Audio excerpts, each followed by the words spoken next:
ಮಣ್ಣಿನ ಋಣ, ಅನ್ನದ ಋಣ, ತಾಯಿ ಋಣನ ಯಾವತ್ತು ತೀರ್ಸೋದಕ್ಕಾಗಲ್ಲ ಅಂತ ಹೇಳ್ತಾರೆ. ಆದ್ರೆ ನನಗೆ ಈ ಮನೆ ಅನ್ನದ ಋಣ ಇಟ್ಕೊಳ್ಳೋದಕ್ಕೆ ಮನ್ಸಿಲ್ಲ. ಅಂದ್ಮೇಲೆ ಆ ಋಣನ ಇಟ್ಕೊಳ್ಳೋದಕ್ಕೆ ನನ್ ಮನ್ಸು ಒಪ್ಪೋದಿಲ್ಲ. ಅದಕ್ಕೆ ಋಣ ಮುಕ್ತಳಾಗೋಣ ಅಂತ ಬಂದಿದ್ದೀನಿ. ಅಮ್ಮ ತಾಯಿ, ನೀನ್ ನಮ್ ಮನೆ ಮೇಲೆ ಬೀಳ್ದೆ ಇದ್ರೆ ಋಣ ತೀರಿಸ್ದಂಗೆ. ಈ ಮನೆ ಕಡೆ ನೀನ್ ತಲೆ ಹಾಕ್ತಿರ ಇದ್ರೆ ಅದೇ ನೀನ್ ನಮ್ ಮಾಡೋ ದೋಕಾರ. ನನ್ ಗಂಡನೇ ಬೇಡ ಅಂದ್ಮೇಲೆ ನಾನ್ ಯಾಕೆ ಈ ಮನೆಗ್ ಬರ್ಲಿ? ಖಂಡಿತವಾಗ್ಲೂ ನನ್ ಗಂಡನ್ ಇಷ್ಟದ ವಿರುದ್ಧ ನಾನ್ ನಡ್ಕೊಳ್ಳೋದಿಲ್ಲ. ಹಾಗಂತ ಕೊನೆವರೆಗೂ ನಿಮ್ ಋಣದಲ್ಲೇ ಬದುಕೋದಕ್ಕೆ ನನ್ ಮನ್ಸಾಕ್ಷಿ ಒಪ್ಪೋದಿಲ್ಲ. ಯಾಕಂದ್ರೆ ಋಣ ಇಟ್ಕೊಳ್ಳೋದು ನಮ್ಗೇನಾದ್ರು ಸಂಬಂಧ ಇರೋರ ಹತ್ರ ಮಾತ್ರ. ಅದಕ್ಕೆ ನಾನ್ ಈ ಮನೇಲಿ ಎಷ್ಟು ದಿನ ಇದ್ನೋ ಅಷ್ಟೂ ದಿನದ್ದು ಫುಡ್ಡು, ಬೆಡ್ಡು ಪ್ರತಿಯೊಂದನ್ನು ಲೆಕ್ಕ ಹಾಕಿ ಅದನ್ನ ನಿಮಗ್ ಕೊಟ್ಟು ನನ್ ಮನ್ಸಲ್ಲಿ ಕಾಡ್ತಿರೋ ಫೀಲಿಂಗ್ಸ್ ಇಂದ ಹೊರಗಡೆ ಬರೋಣ ಅಂತ ಬಂದೆ.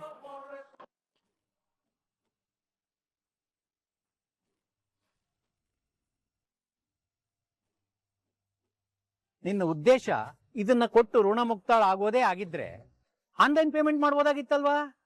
ಕೆಲವೊಂದ್ ವಿಷಯಗಳನ್ನ, ಕೆಲವೊಂದ್ ಕೆಲ್ಸಗಳನ್ನ ಫೋನಲ್ಲೇ ಮಾಡಿ ಮುಗಿಸೋದು ಅಷ್ಟು ಚೆನ್ನಾಗಿರಲ್ಲ ಅಂತ ಅನ್ನಿಸ್ತು. ಯಾಕಂದ್ರೆ ನಾನ್ ನಿಮ್ ಋಣ ತೀರ್ಸಿದೀನಿ ಅಂತ ನಿಮ್ ಮುಂದೆನೆ ನಿಂತು ಹೇಳ್ಬೇಕಿತ್ತು. ಸೊ ಅದಕ್ಕೆ ನೇರವಾಗಿ ಬಂದೆ.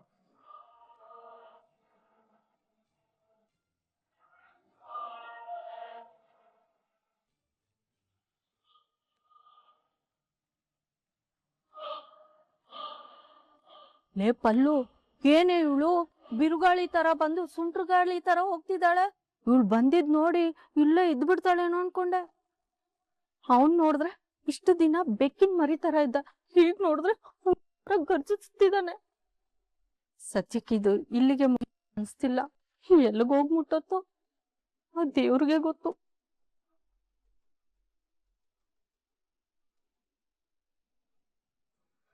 ಹೌದು ರೀ, ನೀವ್ ಆಸೆ ಪಟ್ಟಾಗೆ ಆಯ್ತು. ನೀವ್ ಪುಣ್ಯಕ್ಷೇತ್ರಗಳನ್ನ ಸುತ್ಕೊಂಡ್ ಬರೋಷ್ಟರಲ್ಲಿ ನಮ್ಮ ಮೊಮ್ಮಗಳು ನಮ್ ಮನೆಗೆ ಬಂದ್ಬಿಟ್ಲು ನೋಡಿ. ಇನ್ ತಡ ಮಾಡ್ಬೇಡಿ, ಬೇಗ ಬಂದ್ಬಿಡ್ರಿ. ಸರಿ ರೀ.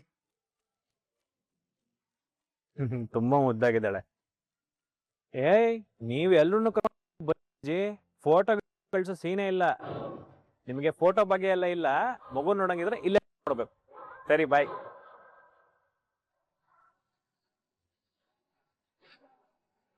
ಹೌದು ಕೋದಂಡ, ತಾಯಿ ಮಗಳಿಬ್ರು ಆರೋಗ್ಯವಾಗಿದ್ದಾರೆ. ಅವಳ ನಗುನೆ ನಮ್ ಮನೆಗ್ ಹೊಸ ಕಳೆ ಮತ್ತೆ ಸಂತೋಷನ ತಂದ್ಕೊಟ್ಟಿದೆ ಕಣೋ. ನೋಡು, ನೀನು ವೈಶಾಖ ಬೇಗ ಹೊರಟ್ಬಿಡಿ.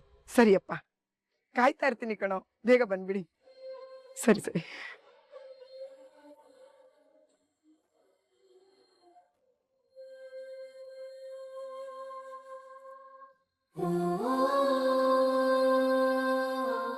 ಚಾರು, ಯಾಕಮ್ಮ ಒಂಥರ ಇದ್ಯಾ? ಇವತ್ತು ನಮ್ಮಮ್ಮ ತಪ್ಪು ಮಾಡದೇ ಇದ್ದಿದ್ರೆ ನಾನು ಅವ್ರಿಗೆ ಕಾಲ್ ಮಾಡಿ ಖುಷಿಯಿಂದ ಹೇಳ್ಬೋದಿತ್ತು.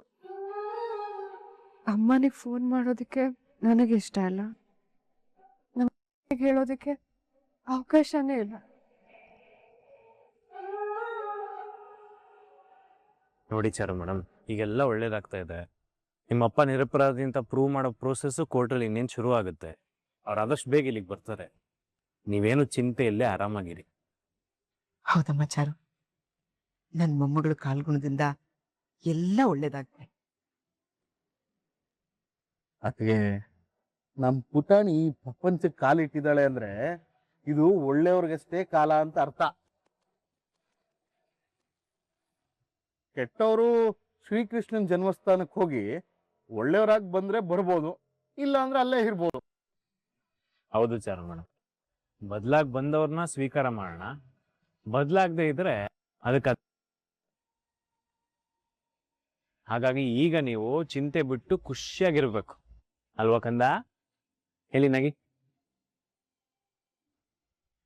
ಮಾಡಿ ಇನ್ನು ಬೇಕು, ಇನ್ನು ಸ್ವಲ್ಪ ಬೇಕು, ಇನ್ನು ನೋಡಲ್ಲ, ನಿನ್ ಮಗಳು ನೋಡ್ತಾ ಇದ್ದಾಳೆ ನಿನ್ನ. ಆರದು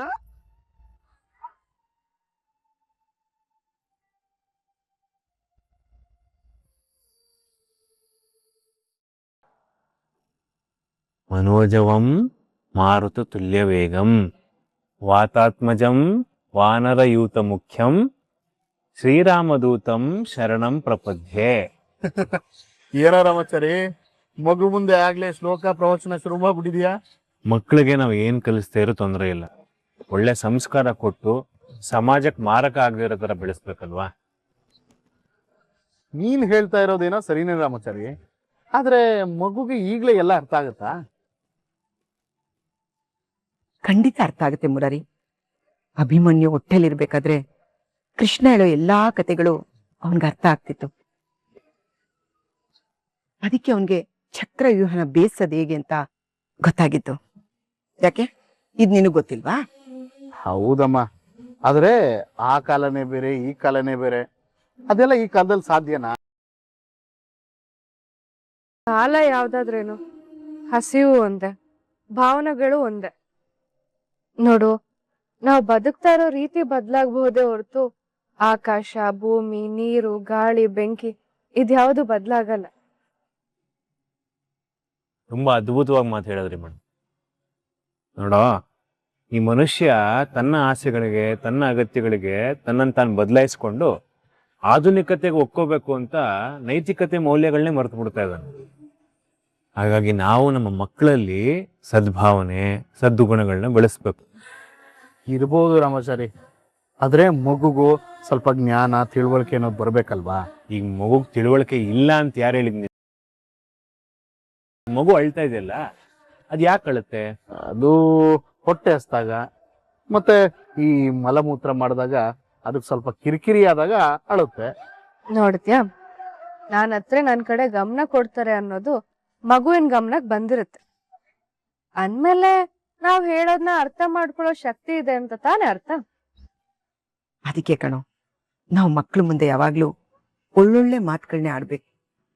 ಈ ರೀತಿ ಶ್ಲೋಕ ಎಲ್ಲ ಹೇಳಿ ಅವ್ರ ಬುದ್ಧಿನ ಜಾಗೃತೆಗೊಳಿಸ್ಬೇಕು. ನೋಡ್ ಮುರಾರಿ, ಆ ದೇವರು ಮಕ್ಕಳಿಗೆ ತಮ್ಮ ಭಾವನೆಗಳನ್ನ ವ್ಯಕ್ತಪಡಿಸಕ್ಕೆ ಮಾತೊಂದ್ ಬಿಟ್ಟು ಬೇರೆ ಎಲ್ಲಾ ಜ್ಞಾನನೂ ಕೊಟ್ಟಿರ್ತಾನೆ.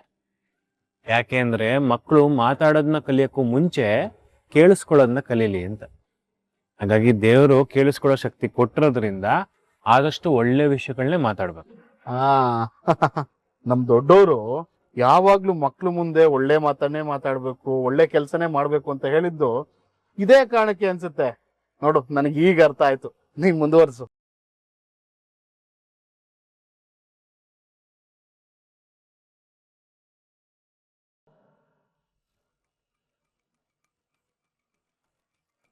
ರಾಘು, ನನ್ಗೊಂದು ಸತ್ಯ ಹೇಳ. ನಿನ್ ಮನ್ಸಲ್ಲಿ ಹೇಗಾದ್ರೂ ಮಾಡಿ ಮೊದಲು ನಿಲ್ಸ್ಬೇಕನ್ನೋದಿದ್ಯಾ? ನಾನು ಯಾಕೋ ಆ ರೀತಿ ಯೋಚನೆ ಮಾಡ್ಲಿ? ಅದ್ ಸರಿ, ನೀನ್ ಯಾಕೆ ಈ ರೀತಿ ಹುಚ್ಚುಚ್ಚಕ್ ಪ್ರಶ್ನೆ ಕೇಳ್ತಿದ್ಯಾ? ಸಡನ್ ಆಗಿ ಟ್ರಿಗರ್ ಆಗ್ತಿದ್ಯಾ? ಎಲ್ರ ವಿರುದ್ಧ ತಿರುಗಿ ಬೀಳ್ತಿದ್ಯಾ ಅಂದ್ರೆ ಅನುಮಾನ ಬರಲ್ವೇನೋ? ಸರಿನಾ ಸರಿ ಅಂತ ಹೇಳ್ತೀನಿ, ತಪ್ಪನ್ನ ತಪ್ಪು ಅಂತ ಹೇಳ್ತೀನಿ.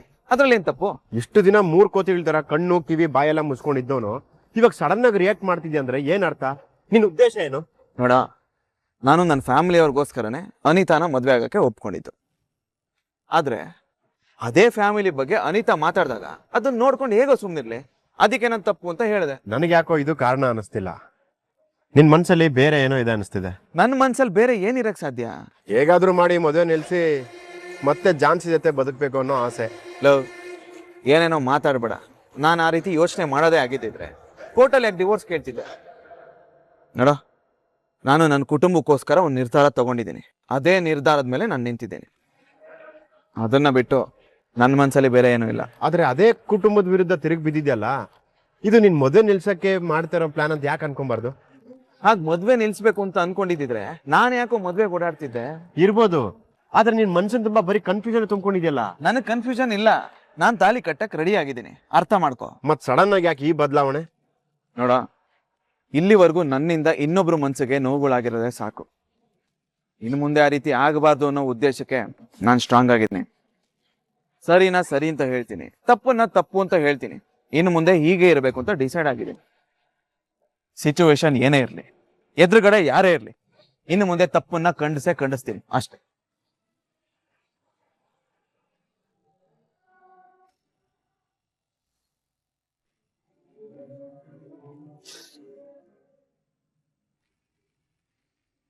ಇವತ್ತು ಡೇಟ್ 24 ಅಂದ್ರೆ ನಾಳೆ ರಾಘು ಮದ್ವೆ, ಇವತ್ತು ಚಪ್ರ ದಿನ. ನಾಳೆ ಕನ್ಸು, ಇವತ್ತು ಚಪ್ರ.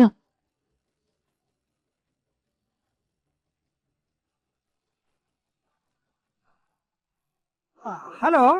ಹಾ ರಾಯ್, ನೀನ್ ಈ ರೀತಿ ಕೈಯಲ್ಲಿ ಫೋನ್ ಇಲ್ದೆ ಹಲೋ ಹಲೋ ಅಂತ ಕಳ್ಳಾಟ ಆಡ್ತಿರ್ಬೇಕಾದ್ರೇನೆ ನನಗ್ ಗೊತ್ತಾಯ್ತು ಈ ಕೆಲ್ಸ ನಿಂದೆ ಅಂತ. ಯಾಕ್ ರಾಯ್? ಅದು ಮೇಡಮ್ ಮೇಡಮ್ ಅದು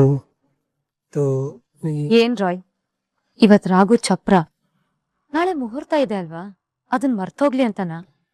ಅದು ಮೇಡಮ್, ನಿಮ್ಮ ಮನ್ಸಲ್ಲಿ ನೆನಪಿದೆಯೋ ಇಲ್ವೋ ಅಂತ ಚೆಕ್ ಮಾಡ್ಬೇಕು ಅನ್ಕೊಂಡೆ. ಆದ್ರೆ ಈಗ ಅರ್ಥ ಆಯ್ತು ನೀವು ಮರ್ತಿಲ್ಲ ಅಂತ. ಏನ್ ಅರ್ಥ ಆಯ್ತು ರಾಯ್? ನಿಮ್ ಮನ್ಸು ಕನ್ಸು ತುಂಬಾ ರಾಘು ಸರ್ನೇ ಆವರ್ಸ್ಕೊಂಡಿದ್ದೀರ ಅನ್ನೋದು. ಆದ್ರೂ ನೀವು ಬಲವಂತವಾಗಿ ಮರ್ತಿರೋ ತರ ನಿಮ್ಮನ್ನ ನೀವು ಬಿಂಬಿಸ್ಕೊಂಡು ಬಲವಂತವಾಗಿ ಬದುಕೋ ಪ್ರಯತ್ನ ಮಾಡ್ತಿದ್ದೀರಾ ಅನ್ನೋದು.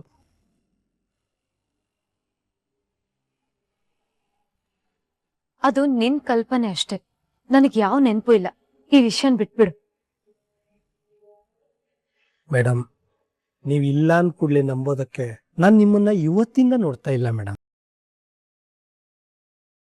ರಾಘು ಸರ್ ನಿಮ್ಮಲ್ಲಿ ಬೆರ್ತೋಗಿದ್ದಾರೆ ಅನ್ನೋದಕ್ಕೆ ರಾಘು ಸರ್ ಗಾಡಿ ಸೌಂಡ್ ಕೇಳಿದ ತಕ್ಷಣ ಹಕ್ಕಿ ತರ ಹಾರ್ಕೊಂಡು ಹೋದ್ರಲ್ಲ, ಅದೇ ಸಾಕ್ಷಿ. ರಾಯ್, ಅದು ಯಾರು ಅಂತ ನೋಡ್ಬೇಕಿತ್ತು, ಅದಕ್ಕೆ. ಮೇಡಮ್, ಮನೆಗೆ ತುಂಬಾ ಜನ ಬರ್ತಾರೆ, ಆದ್ರೆ ಯಾವತ್ತು ಯಾರಿಗೋಸ್ಕರನೂ ನೀವು ಈ ರೀತಿ ಓಡೋಗಿಲ್ಲ. ಅಷ್ಟೇ ಯಾಕೆ ಮೇಡಮ್, ನಿಮಗಿಷ್ಟ ಇಲ್ಲದನ್ನ ಬೇರೆಯವ್ರಿಗೋಸ್ಕರ ಇಷ್ಟಪಟ್ಟಿದ್ದು ನಿಮ್ಮ ಜೀವಮಾನದಲ್ಲೇ ಇಲ್ಲ. ಆದ್ರೆ ರಾಘು ಸರಿಗೆ ಬಿಸಿಬೇಳೆ ಬಾತು ಇಷ್ಟ ಅನ್ನೋ ಕಾರಣಕ್ಕೆ ನೀವು ಬಿಸಿಬೇಳೆ ಬಾತನ್ನ ಇಷ್ಟ ಪಡ್ತಿದ್ರಂದ್ರೆ ಇದರ ಅರ್ಥ ಏನು ಮೇಡಮ್? ನಿಮ್ಮನ್ನ ರಾಘು ಸರ್ ಸಂಪೂರ್ಣವಾಗಿ ಆವರಿಸ್ಕೊಂಡಿದ್ದಾರೆ ಅಂತ ಅರ್ಥ ತಾನೆ? ಇನ್ನು ಕಾಲ ಮಿಂಚಿಲ್ಲ ಮೇಡಮ್. ಈಗ್ಲೂ ನೀವು ಮನ್ಸು ಮಾಡಿದ್ರೆ ರಾಘು ಸರ್ ನಿಮ್ಮೋರಾಗ್ತಾರೆ, ನಿಮ್ಮ ಪ್ರೀತಿನ ನೀವು ಪಡ್ಕೋಬಹುದು.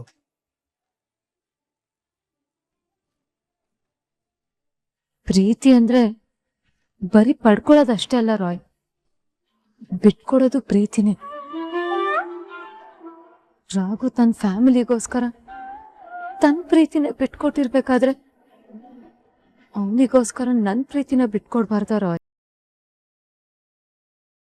ಇದ್ರ ಬಗ್ಗೆ ಮಾತಾಡೋದಕ್ಕೆ ಇಷ್ಟ ಇಲ್ಲ. ನೀನು ಅಷ್ಟೇ, ಇದ್ರ ಬಗ್ಗೆ ಡಿಸ್ಕಸ್ ಮಾಡಿ.